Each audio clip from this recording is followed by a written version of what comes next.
झारखंड में मानसून ने दी दस्तक। बारिश की वजह से नदी नालों में बढ़ा जलस्तर। मजदूरों के सामने 2 वक्त की रोटी के पड़े लाले।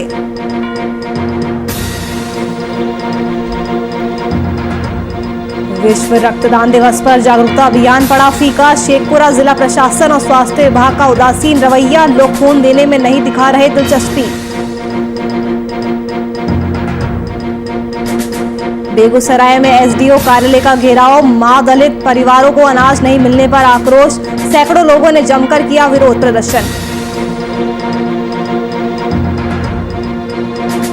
फिरोजाबाद में पार्षद के खिलाफ धरना प्रदर्शन। नगर निगम क्षेत्र के वार्ड नंबर 60 के पार्षद गायब। सड़क न बन पाने की वजह से लोग परेशान।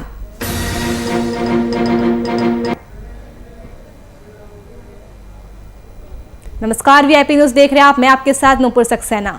5 सांसदों के एलजेपी से अलग होने के बाद लोजपा के राष्ट्रीय अध्यक्ष चिराग पासवान नाराज सांसदों को मनाने में जुट गए हैं। सूत्रों से एक बहुत बड़ी खबर निकलकर सामने आई है कि चिराग एक प्रस्ताव लेकर अपने चाचा और सांसद पशुपति कुमार पारस के पास पहुंचे हैं। सूत्रों का यह भी कहना है कि चिराग पासवान एलजेपी के राष्ट्रीय अध्यक्ष का पद छोड़ने के लिए तैयार है। जानकारी के मुताबिक चिराग पासवान एक प्रस्ताव लेकर पशुपति पारस के पास पहुंचे। उन्होंने अपनी जगह मां रीना पासवान को एलजेपी का राष्ट्रीय अध्यक्ष बनाए जाने का प्रस्ताव रखा है।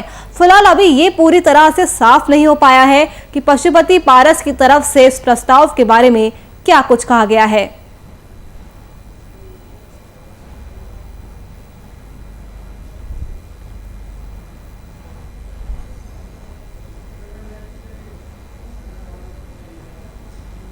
झारखंड के स्वास्थ्य मंत्री बन्ना गुप्ता ने एनएचएम के आईपीएच में पोस्ट कोविड मरीजों के लिए ऑनलाइन एप्लीकेशन लॉन्च किया। इस एप्लीकेशन को राज्य में पोस्ट कोविड शारीरिक या मानसिक रोग से ग्रसित होने वाले मरीजों की बढ़ती संख्या को देखते हुए शुरू किया गया है।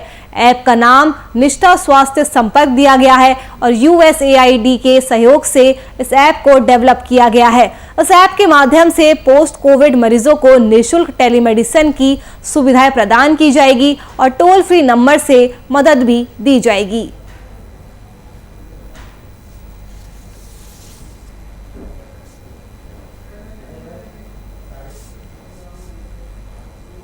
बेगूसराय में एसडीओ कार्यालय का घेराव कर जमकर विरोध प्रदर्शन किया जा रहा है। मामला ये है कि महादलित परिवार को अनाज नहीं मिला था, जिससे नाराज होकर सैकड़ों महादलित परिवार के लोगों ने एसडीओ कार्यालय का घेराव कर जमकर विरोध प्रदर्शन किया। बताते चले कि घेराव सदर प्रखंड के महादलित और अति पिछड़ों की पंचायत कुसमहोट के वार्ड संख्या 1, 3, 4, 5 और 6 की आम जनता में लगभग 50 गरीबों को डीलरों ने अनाज की कालाबाजारी कर अवैध उगाही करने के लिए कोरोना काल में भी कई महीनों तक अनाज नहीं दिया, जिसके बाद लोग अपने हक की मांग के लिए एसडीओ कार्यालय पहुंचे। लोगों ने डीलर पर आरोप लगाया है कि डीलरों द्वारा सरकारी अनाज की कालाबाजारी कर अवैध कमाई के फेरे में लगभग 5 दर्जन महादलित और अति पिछड़े कमजोर वर्गों में नया राशनधारियों को राशन से वंचित कर दिया गया है। वे आंदोलन की सुगबुगाहट जानकर डीलर धमकी देकर राशन नहीं देने वाले लोगों को मात्र 1 महीने का राशन देने की बात करता है, ताकि वंचित लोग पदाधिकारी से शिकायत ना करें। जैसा कि आपको पता है कि बेगूसराय के अंदर कुसमहोट पंचायत एक दलित पंचायत है और उस पंचायत के अंदर करीब हजारों गरीब ऐसे लोग हैं जो कि भूखे मर रहे हैं, लेकिन ही शासन और प्रशासन के वहाँ खोज खबर है। डीलर जो है अपना स्वतः मनमानी कर रहे हैं। किन्हीं को मन होता है राशन देता है, किन्हीं को मन होता है राशन नहीं देता है। जैसा कि हम लोग के पास अभी एक राशन कार्ड है जिसमें मेरा मम्मी का नाम है और उसको राशन नहीं देना था तो राशन नहीं देते। 2 या 3 बार मेरे मम्मी को राशन दिए हैं, उसके बाद बोलता है कि आपका फिंगर नहीं मिल रहा। इस तरह से बहुत ऐसे लोग हैं जिसके पास रिसीविंग है और रिसीविंग पर जो है राशन दे देता है, उसके बाद बोलता है आपका फिंगर नहीं मिल रहा।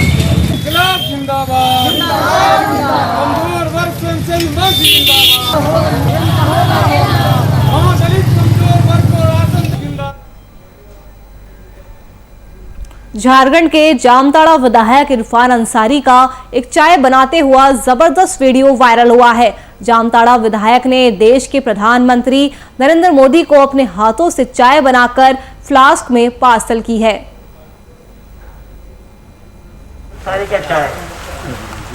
और ये जो चाय है, जाप सुप्रीमो पप्पू यादव की रिहाई की मांग को लेकर जारी आंदोलन दिन प्रतिदिन बढ़ता ही जा रहा है। बिहार के विभिन्न हिस्सों में जारी प्रदर्शन की इसी कड़ी में लखीसराय में जाप समर्थकों ने पार्टी के प्रदेश अध्यक्ष के नेतृत्व में प्रदर्शन किया। उस दौरान जाप समर्थकों ने पप्पू यादव की रिहाई समेत 5 सूत्रीय मांगे भी रखी। साथ ही इस दौरान सरकार पर भी जमकर निशाना साधा। समर्थकों ने पप्पू यादव की गिरफ्तारी को सरकार की नाकामी बताया। सरकार ने गरीबों का मसीहा पप्पू यादव जी को जेल में बंद रखे हुए हैं और न्याय के नाम पर सिर्फ तारीख और तारीख दी जा रही है। इससे क्या साबित होता है कि गरीबों का कोई नेता नहीं, गरीबों की आवाज़ का कोई महत्व नहीं, गरीब को देखने वाला कोई नहीं। ये सरकार सिर्फ तानाशाही कर रही है और क्या है। तो इसके लिए पप्पू यादव जी को राजबंदी के तौर पर बंद कर दिया गया है और न्याय के नाम पर सिर्फ तारीख है और सिर्फ तारीख है।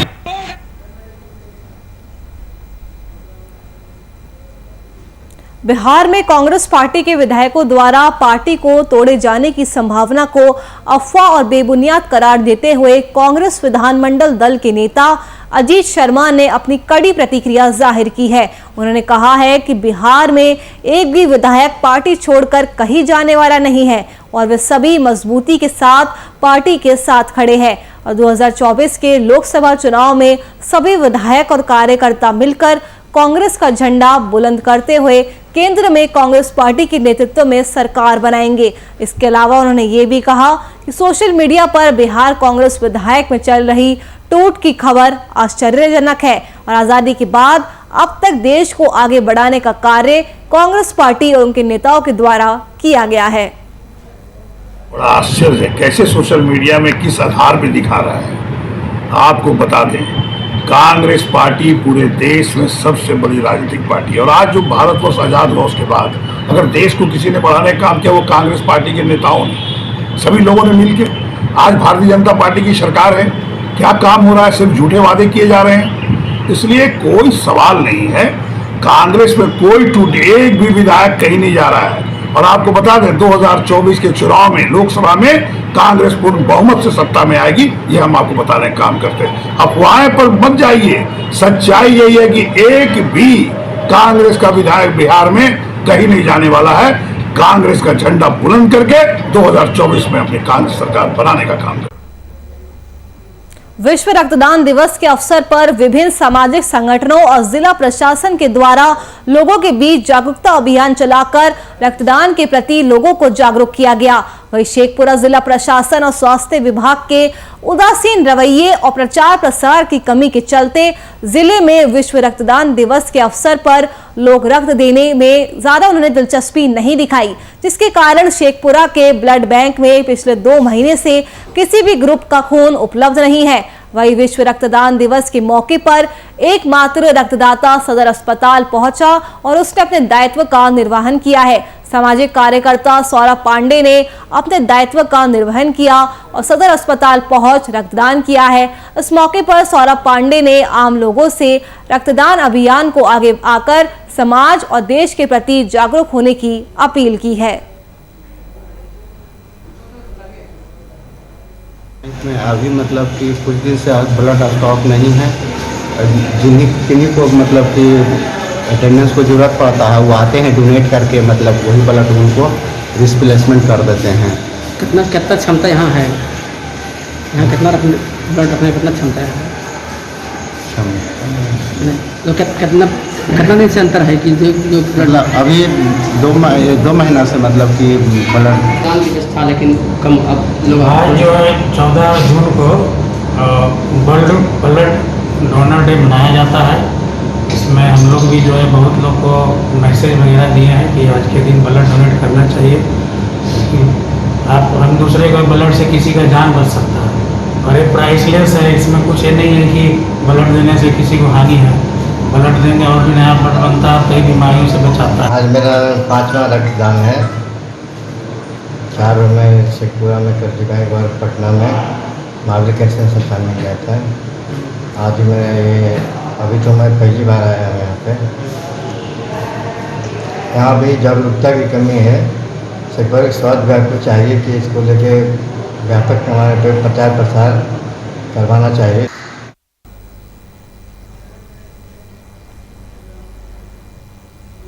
विश्व रक्तदान दिवस के मौके पर भागलपुर के नया बाजार स्थित मोती मातृ सेवा सदन में रक्तदान शिविर का आयोजन किया गया। मोती मातृ सेवा सदन, लायंस क्लब ऑफ भागलपुर और मारवाड़ी युवा मंच के संयुक्त बैनर तले आयोजित रक्तदान शिविर में बड़ी संख्या में लोगों ने रक्तदान किया। इस दौरान सेवा सदन के ट्रस्टी नवनीत ने बताया कि उनकी संस्था के द्वारा लगातार सेवा कार्य वर्षों से किया जा रहा है, लेकिन पहली बार विश्व रक्तदाता दिवस के मौके पर रक्तदान शिविर का आयोजन किया गया है। मोती मातृ सेवा सदन यह मेरे पितामह स्वर्गीय मोतीलाल जी धाननिया की स्मृति में स्थापित बहुत पुराना अस्पताल है और यहाँ पर सेवा कार्य, मातृ सेवा का कार्य बहुत सालों से चलता आ रहा है और इसमें यह एक नया आयाम जुड़ रहा है कि लायंस क्लब और मारवाड़ी युवा मंच ये साथ में मिल करके और इसकी और प्रभावता को बढ़ाने में, सेवा कार्य में और संलग्न होते हैं।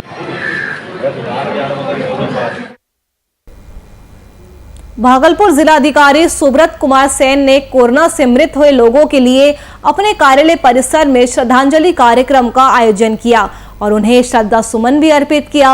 इस दौरान जिलाधिकारी ने बताया कि वैश्विक महामारी कोरोना से बचाव का सबसे अच्छा और सुगम तरीका वैक्सीन ही है।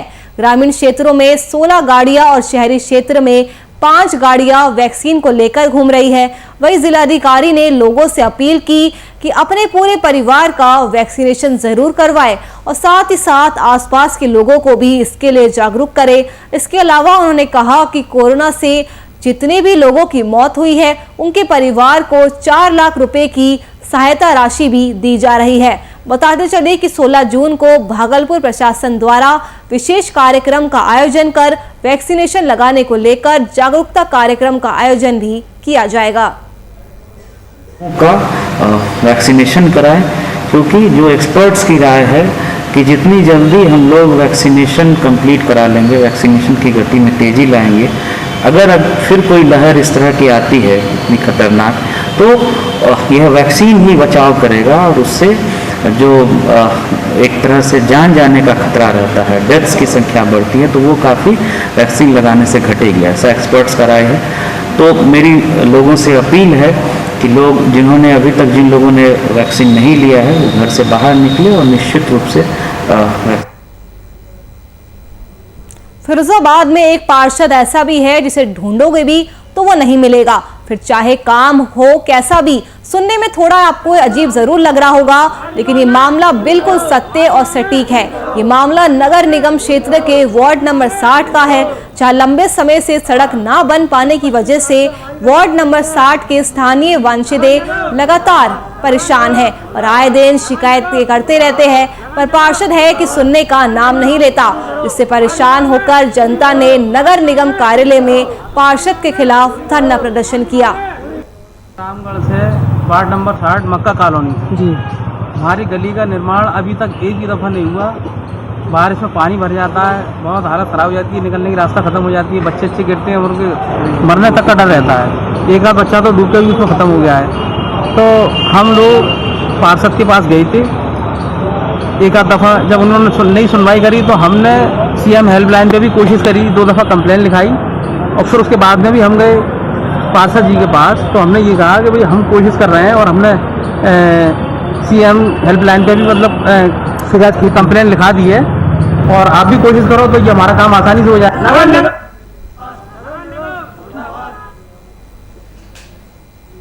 झारखंड में मॉनसून ने दस्तक दे दी है, जहां हर दिन बारिश की वजह से नदी नालों में जलस्तर बढ़ रहा है, तो वहीं दूसरी ओर रोज कमाने खाने वाले लोगों के लिए मॉनसून की मार उन्हें झेलनी पड़ रही है।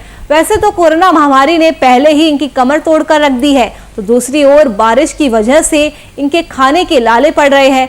कोई रोज कमाने वाले लोग ये समझ नहीं पा रहे हैं कि अब जीवन कैसे चलेगा। एक तरफ बच्चों की पढ़ाई बंद हो गई है तो दूसरी तरफ 2 वक्त की रोटी के लाले पड़े हैं।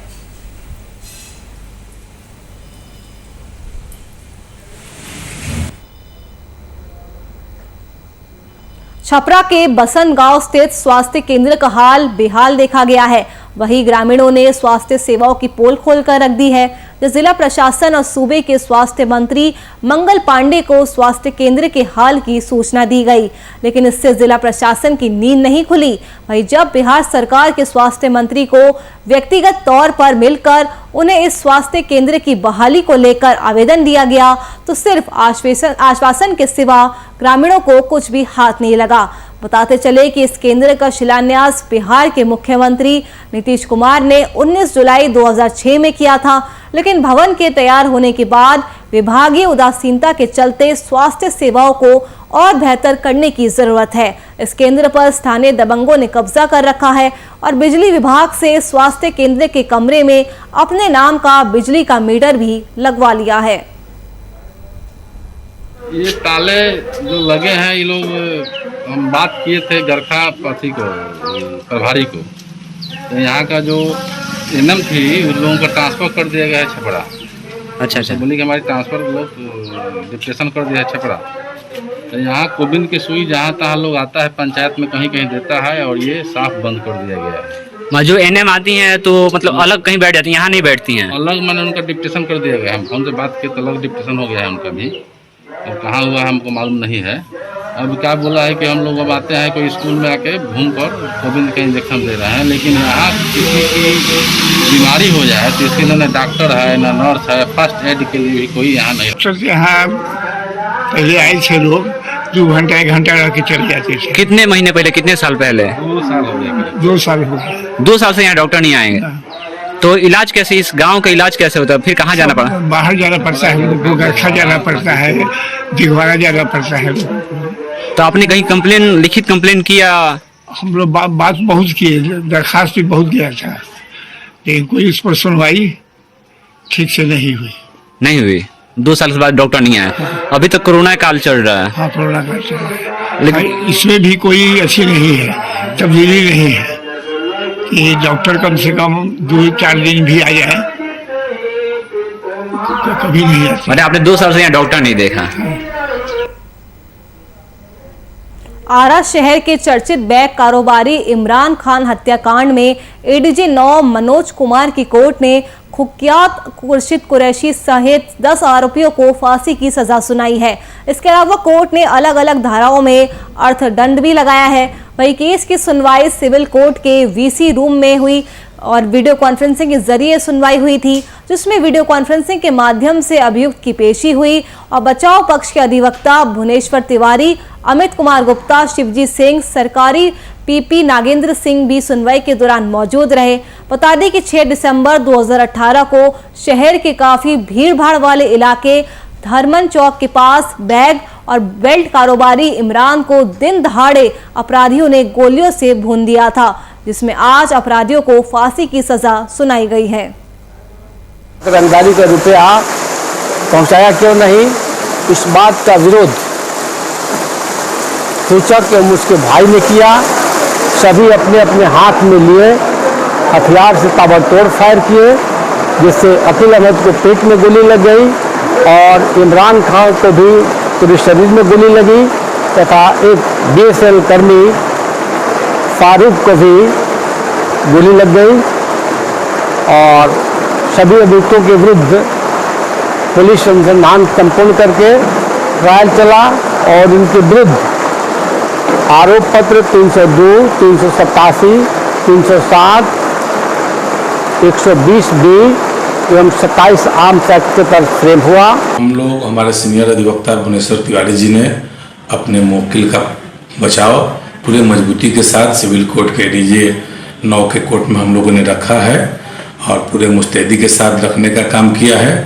आज जो भी सज़ा हुई है उस सज़ा के खिलाफ हम लोग माननीय पटना उच्च न्यायालय में जाएंगे और हम लोग को न्यायालय पर पूरा भरोसा है कि पटना उच्च न्यायालय से हमारे मुवक्किलों को न्याय जरूर से जरूर मिलेगा। अभी जजमेंट का कॉपी आज हम लोग को नहीं मिला है, कल मिलेगा और वीडियो कॉन्फ्रेंसिंग के जरिए यह सुनवाई हुई है। तो हम लोग जो भी है उस फैसले के खिलाफ विधि सम्मत, कानून सम्मत हम लोग पटना उच्च न्यायालय में जाएंगे और वहां से न्याय का पूरा भरोसा। पाकुड़ से एक युवक की हत्या का सनसनीखेज मामला सामने आया है। ये मामला जिले के महेशपुर थाने के सुनारपाड़ा के पास का है, जहां नशीली दवा खिलाकर एक युवक को बेहोश करने के बाद उसकी गला रेतकर हत्या कर दी गई। युवक की हत्या के बाद उससे लूट की घटना को अंजाम दिया गया। उस मामले में एक युवक की गिरफ्तारी भी हो गई है। 2021 को एक अज्ञात लाश सोनारपाड़ा के पास तालाब के पास मिला था। इस संबंध में केस दर्ज हुआ है महेशपुर में। हम लोग एक विशेष टीम एसडीपीओ महेशपुर नवनीत अंथोनी हेम्ब्रम, थाना प्रभारी रत्नेश मिश्रा, उमाशंकर पुलिस निरीक्षक, टिंकू रजक, शुभम कुमार सिंह वगैरह वगैरह 10 आदमी के नेतृत्व में बनाई थी SIT स्पेशल इन्वेस्टिगेशन टीम। उन्होंने इन्वेस्टिगेशन करके इनपुट वगैरह जो भी था हम लोग के पास, उसके आधार पर, टेक्निकल इनपुट के आधार पर हम लोगों को इसमें अभियुक्त का शिनाख्त हुआ, जिसने यह कन्फेस किया कि उन्होंने ही इस व्यक्ति का मर्डर करके लाश। उत्तर प्रदेश के फिरोजाबाद में लापता युवक का शव खेत में पड़ा मिला है। युवक की गला रेतकर निर्मम हत्या कर दी गई। घटना एका क्षेत्र थाने के नगला गोकल की बताई जा रही है। ये खबर पूरे गांव में आग की तरह फैल गई। वही सूचना पाकर मौके पर SSP पुलिस बल के साथ पहुंचे। इसके साथ ही हत्या के आरोपियों तक पहुंचने के लिए फॉरेंसिक टीम भी मौके पर पहुंची और जांच में जुट गई है। ये राजकुमार नाम का लड़का है, 25 साल का, बॉम्बे रहता था, लॉकडाउन में आया था। अपने खेत पे शाम को आता था रखवाली करने के लिए। अपना वो लगाया हुआ है खीरा वूरा, कैश क्रॉप है। कल ये आया था तो फिर लौट के नहीं गया। परिवार वालों को चिंता हुई, तलाशी किए, ढूंढे ढांढे तो इसका गला रेता हुआ यहाँ पे मिला। वन विभाग के तमाम प्रयासों के बावजूद सरायकेला खरसावां जिले के कुगडू प्रखंड में जंगली हाथियों का आतंक का दायरा बढ़ता जा रहा है। जहां आए दिन जंगली हाथी कुकड़ू प्रखंड क्षेत्र के किसी न किसी गांव में किसानों के फसलों को रौंद कर बर्बाद कर रहा है, वही लोगों के घरों को भी निशाना बनाकर तोड़ा जा रहा है।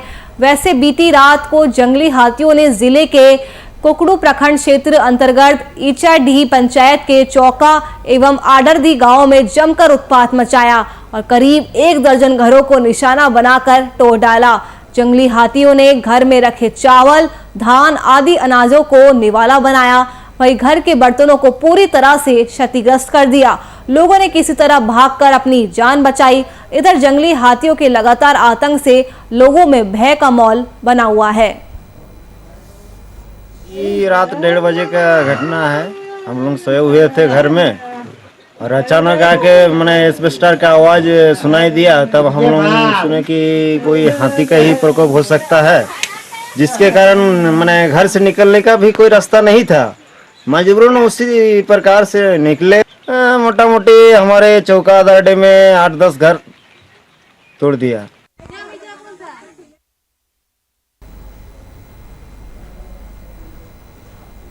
तो जंगली हाथियों के आतंक से लोग परेशान हो रहे हैं। हाथी घर में घुसकर तबाही मचा रहे हैं। तो चलिए फिलहाल के लिए इस बुलेटिन में इतना ही। देश और दुनिया की तमाम खबरों के लिए आप देखते रहिए VIP न्यूज़। नमस्कार।